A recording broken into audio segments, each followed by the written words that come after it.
Hello guys, welcome back to my channel Chess Orco. So in this video I'm going to show you guys one of the most common errors against the Gioco Pianissimo or the Italian game.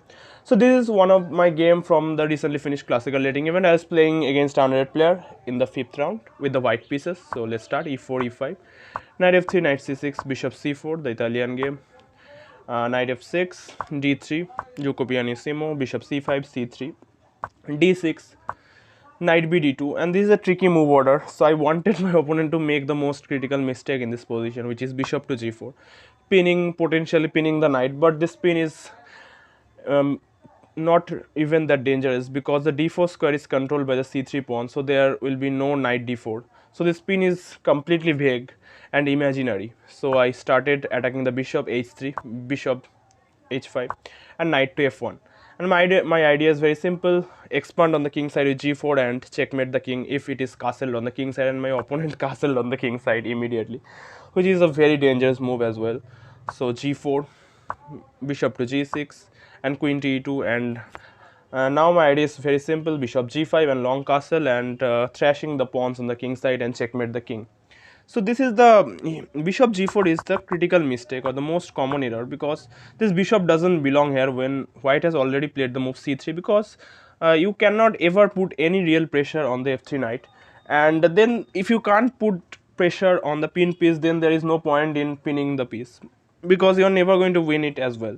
And white can easily break the pin with moves like queen b3 or queen a4 if necessary, or even h3 g4, which I have did. And this bishop is just a clean target on the king side for white's pawns, which you can see in this game as well. Knight f1, queen e2, and here my opponent played a very weird move, knight d7. Maybe his idea was to go king h8 and f5, but this plan is too slow and it just facilitates my attack, bishop g5 attacking the queen. And again, if you move the queen to somewhere like queen e8 or something, then already it is so passive, h4 h5 is coming, so my opponent had to play a move like knight f6. So in this kind of positions you cannot waste your moves. These two tempos has cost him the game. So you cannot waste tempos in this kind of critical position or attacking position, king side, queen side, opposite side castling positions. You cannot waste a single move. A single move is gold. So yeah, I just goes with my plan, long castle, and look how simple my play is. I'm going to go h4, h5, or if necessary knight g3, knight f5, or knight e3, knight f5, and I'm going to just simply checkmate the black king on the king side because it is defenseless. My pieces are beautifully placed. And here my opponent played a6. He wants to expand on the queen side, which doesn't even work. So I played a move like knight e3. He goes with b5, and he thought I will go something like bishop b3. He will get in b4 or something like that. Let me show you guys. Bishop b3, b4. He'll get a lot of play here on the queen side, but I just simply pinned the knight with bishop d5, also gaining a tempo. And here my opponent made another critical mistake. So again, I was playing against an unrated opponent, so he made some critical mistakes as well. But my point of showing this game is to show you guys the main mistake in the Italian game, which is bishop g4, and how to play against it, how to handle the positions with bishop g4, and how to attack on the king side properly. That is the point of the video. It's not the point is not to show like how good I played this game or something like that. No, that's not the point. So let's see, bishop e3, which is another critical mistake. He thought I would take with the queen or the bishop, then we'll get in some knight d5, and if I take with the bishop, then also bishop or queen, he will get in knight d5. He completely missed f captures e3. So as you can see, already I have the bishop pair and a much better structure and a very potent attack on the king side as well. So this is already completely lost, and my opponent had to play another sad move like queen to d7, bishop capture f6, g capture f6, and this is what happens.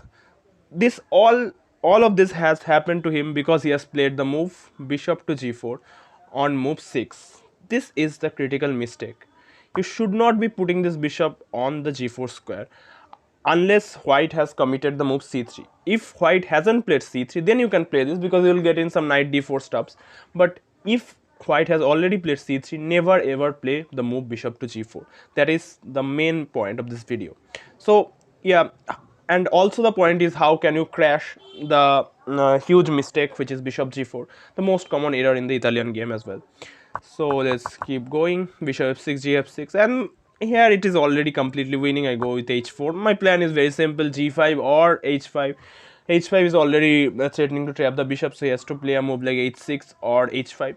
H6 was a bit better, I thought, but my opponent played h5, which made the work much easier. H6, I was planning on going g5, takes.